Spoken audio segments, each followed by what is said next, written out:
आज की कहानी है उर्फ़ी जैसी बहू। तो चलिए कहानी शुरू करते हैं। चंचल एक फैशनेबल लड़की थी, लेकिन अपनी माँ की रोक टोक के कारण वो फैशन तो करती, लेकिन एक लिमिट तक। एक दिन वो टीवी देख रही थी तो उसने देखा कि जिस भी न्यूज़ चैनल को लगाओ उसी पर उर्फ़ी छाई हुई है। हर रिपोर्टर उर्फ़ी की ही फैशन की बातें कर रहा है। तो वहाँ से उसे पता चला कि उर्फ़ी अपने फैशन की वजह से सोशल मीडिया पर सर्च होने वालों की लिस्ट में नंबर 1 पर है और दिन रात उर्फ़ी का जलवा बढ़ता ही जा रहा है। ये देखकर चंचल अपने आप से कहती है, ये बंदी तो अलग ही लेवल की फैशन की दीवानी है। दुनिया इसको इतनी अजीब नज़रों से देखती है, लेकिन फिर भी इसको कोई फ़र्क ही नहीं पड़ता। इसको किसी की पड़ी ही नहीं है। फैशन के कपड़े पहनकर एकदम बिंदास घूमती है और गूगल पर सर्च होने वालों की लिस्ट में नंबर 1 पर भी है।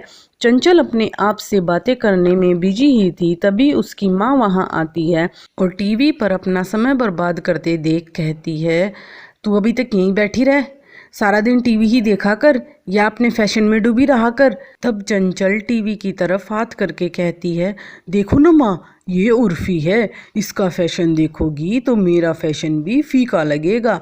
तो उसकी माँ कहती है, मुझे नहीं देखना ये सब, शादी का घर है, इतने काम है, मुझे तेरी तरह इतनी फुर्सत नहीं है। और तू भी चल खड़ी हो, अपनी शादी का लहंगा सेलेक्ट करके आ, नहीं तो शादी वाले दिन अपनी वो छोटी छोटी ड्रेस पहन कर ही फेरे लेना। वैसे आइडिया तो ये भी अच्छा है, मुझे भी उर्फ़ी के जैसे फेमस होना है। फेमस तो बाद में होना, तू चल जो मैं बोल रही हूँ पहले वो करके आ। तो चंचल अपनी फ्रेंड सिया को फ़ोन लगाती है और उसे सीधा मॉल बुला लेती है और चंचल भी वहां पहुंचकर लहंगे वाली दुकान में चली जाती है और दुकान वाले को उर्फ़ी के एक लहंगे की फ़ोटो दिखाकर कहती है, भैया क्या मेरे लिए ऐसा ही बैकलेस ब्लाउज़ रेडी करवा देंगे। तो उसकी फ्रेंड सिया कहती है, तू पागल है क्या, शादी का लहंगा भी कोई ऐसे रेडी कराता है भला। इस पर चंचल कहती है, क्यों, क्या खराबी है ऐसे लहंगे में, जब उर्फ़ी ऐसा लहंगा पहन सकती है तो मैं क्यों नहीं। तो सिया कहती है, ऐसा कर, तू ये रिश्ता तोड़ दे। रिश्ता तोड़ दूं, पर क्यों, क्योंकि तेरा लहंगा देखकर तेरा पति और तेरी सास रिश्ता तोड़ देंगे, उससे पहले तू ही तोड़ दे। तू चुप कर, राहुल तो कभी मेरे साथ कोई टोका टाकी नहीं करता, जो मैं पहनती हूँ उसे वही अच्छा लगता है। और रही बात मेरी सासू माँ की, उसे तो मैं देख लूँगी, और ऐसे कपड़े पहनने से क्या पता मैं फेमस भी हो जाऊं। तू अपनी सास और राहुल को तो देख लेगी, लेकिन अपनी माँ को क्या कहेगी, वो तो तेरी जान ही ले लेगी शादी का लहंगा देख के। माँ को कौन दिखाएगा, उन्हें तो शादी में पहन कर ही दिखाऊंगी। और चंचल अपना शादी का लहंगा सेलेक्ट करके और नाप देकर दुकानदार को कहती है, भैया बिल्कुल ऐसा ही सिलना है। तो दुकानदार कहता है कि आप ये फ़ोटो यहीं छोड़ जाइए। चंचल वो फ़ोटो दुकानदार को देकर वहाँ से चली जाती है। ऐसे ही दिन बीतते हैं और शादी का दिन आता है। जब चंचल रेडी होकर आती है तो उसकी माँ उसका आगे से डीप नेक और पीछे से बैकलेस ब्लाउज़ देखकर उसके पास आती है और कहती है, ये कैसा ब्लाउज सिलवाया है, मुझे पहले दिखाया क्यों नहीं। तब चंचल कहती है, ओ माँ, ये आजकल का फैशन है, और कम से कम आज तो मुझे मत डांटो, आज मेरी शादी है और देखो सभी गेस्ट आपको ही देख रहे हैं। तो चंचल की माँ कहती है, सभी गेस्ट मुझे नहीं तुझे देख रहे हैं। सभी की नज़रें चंचल पर गड़ी हुई थी। आदमी तो आदमी, औरतें भी चंचल से नज़रें नहीं हटा रही थी और सबके कानों में खुसर फुसर शुरू हो गई थी। ये सब देखकर चंचल की सास मंडप में बैठे अपने बेटे राहुल के पास भागी आती है और कहती है, बेटा राहुल, देखना बहू ने कैसा जोड़ा पहना है, सारे रिश्तेदार बातें बना रहे हैं।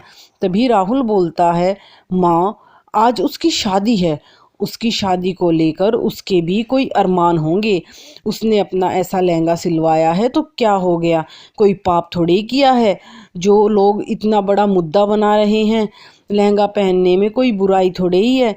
राहुल चंचल का हाथ पकड़कर उसे मंडप में बिठाता है और उनकी शादी हो जाती है और विदाई के बाद जब चंचल अपने ससुराल पहुंचती है तो उसकी सास उसका स्वागत करती है और उसको दरवाजे पर ही हिदायती देना शुरू कर देती है। देखो बहू, आज से तुम इस घर की बहू हो, तुम्हारी कुछ मर्यादाएं हैं जिसको निभाना तुम्हारा फर्ज है। इसलिए तूने शादी का लहंगा चाहे कैसा भी सिलवाया हो, लेकिन अब यहाँ ऐसा नहीं चलेगा, ढंग के कपड़े पहनना। तो चंचल हाँ में सिर हिलाते हुए कहती है, जी माँ, मैं ख्याल रखूँगी। ससुराल में चंचल अपनी जिम्मेदारियां बड़े ही अच्छे से निभाती है, लेकिन एक दिन टीवी पर दोबारा वो उर्फ़ी के फैशन को लेकर उमड़े उसके फैंस की भीड़ को देखकर उत्सुक हो जाती है, जिसके कारण अब उसके ध्यान से उर्फ़ी निकल ही नहीं रही थी। फ़ोन और टीवी पर छाए उर्फ़ी के फैशन को लेकर ख्याली पुलाव पकाती रहती। फिर वो एक दिन अपनी सास के पास जाकर बोलती है, मम्मी जी, मुझे आपसे एक ज़रूरी बात करनी है। बोल बहू, क्या बात करनी है? मम्मी जी, मुझे फैशन डिजाइनिंग का कोर्स करना है, क्या आप मुझे इजाज़त और पैसे देंगी? क्या बोला? फैशन डिजाइनिंग का कोर्स?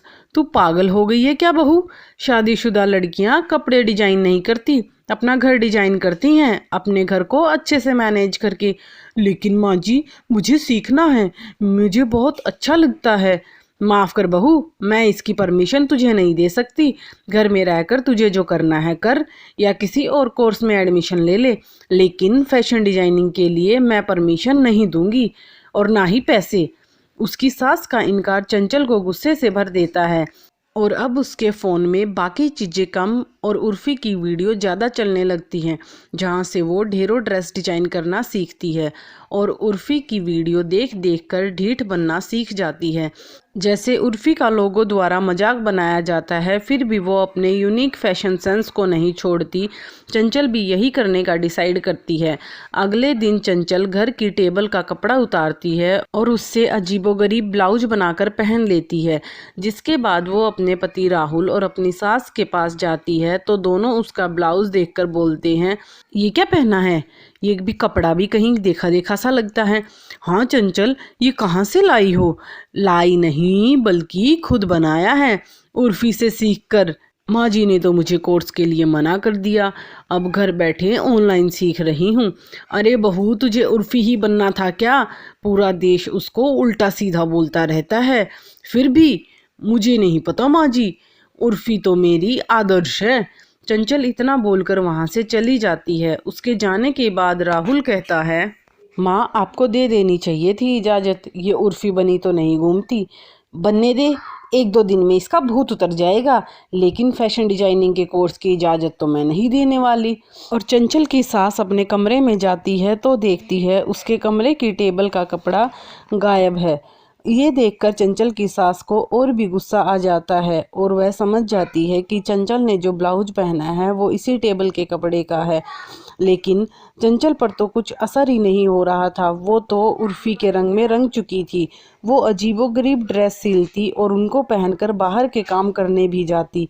एक दिन उसकी पड़ोसन उसके घर आती है और उसकी सास को कहती है, सुमन, तेरी बहू पगला गई है क्या? अभी मैंने उसको पोस्ट ऑफिस में आधे कपड़ों में देखा है, जहाँ लोग उसे घूर घूर कर देख रहे थे। तो उसकी सास माथा सिकोड़ते हुए कहती है, क्या करूं मैं इसको फैशन डिजाइनिंग का कोर्स करने से मना क्या कर दिया? ये तो दूसरी उर्फ़ी बनी घूम रही है, उसकी तरह कपड़े पहनती है और समझाने पर भी नहीं समझ रही। तो पड़ोसन कहती है, अरे जाने देना, कम से कम कुछ ढंग का सिलेगी तो कुछ ढंग का पहनेगी भी, वरना आए दिन ऐसे ही बेढंगे कपड़े पहनकर घूमती रहेगी। और वो दिन दूर नहीं जब ये भी सुर्खियों में रहने लग जाएगी। अभी तो सिर्फ मोहल्ले में चर्चा हो रही है, फिर पूरे देश में ट्रेंडिंग टॉपिक बन जाएगी। माना कि बुराई कपड़ों में नहीं होती, लेकिन लोगों की सोच तो खराब है। तू सही बोल रही है अन्नू, मुझे अपनी बहू को फैशन डिजाइनिंग का कोर्स करने देना चाहिए। वो घर आएगी तब उससे बात करती हूँ। वो पड़ोसन चंचल की सास को समझाकर चली जाती है। थोड़ी देर बाद चंचल भी आ जाती है और उसकी सास उससे कहती है, चंचल बहू, तू फैशन डिजाइनिंग का कोर्स करना चाहती थी ना, तो कर ले, मैं तुझे परमिशन देती हूँ और पैसे भी दूंगी। अरे माँ जी, मुझे नहीं पता था आप इतनी जल्दी मान जाएंगी। वैसे थैंक यू, मैं कल ही एडमिशन लेकर आती हूँ।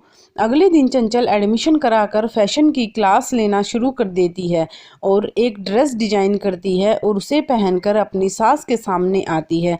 उसकी सास ड्रेस देखकर हैरान हो जाती है क्योंकि ड्रेस कपड़े की नहीं पॉलीथीन से बनी थी। ये देखकर उसकी सास कहती है, मोही पैसे इसलिए दिए थे ताकि तू ये पन्नी पहनकर घूमे। अरे माँ जी, आपको पता है ये ड्रेस किसने बनानी सिखाई है? खुद उर्फी ने। मैं उसी से ही तो क्लासेस ले रही हूँ। ये सुनकर उसकी सास का सर चकरा जाता है और वो सिर पर हाथ रखकर बैठ जाती है और कहती है, हे भगवान, जिससे बचने के लिए इतने पैसे फूके ये तो उसी कुएं में कूद पड़ी।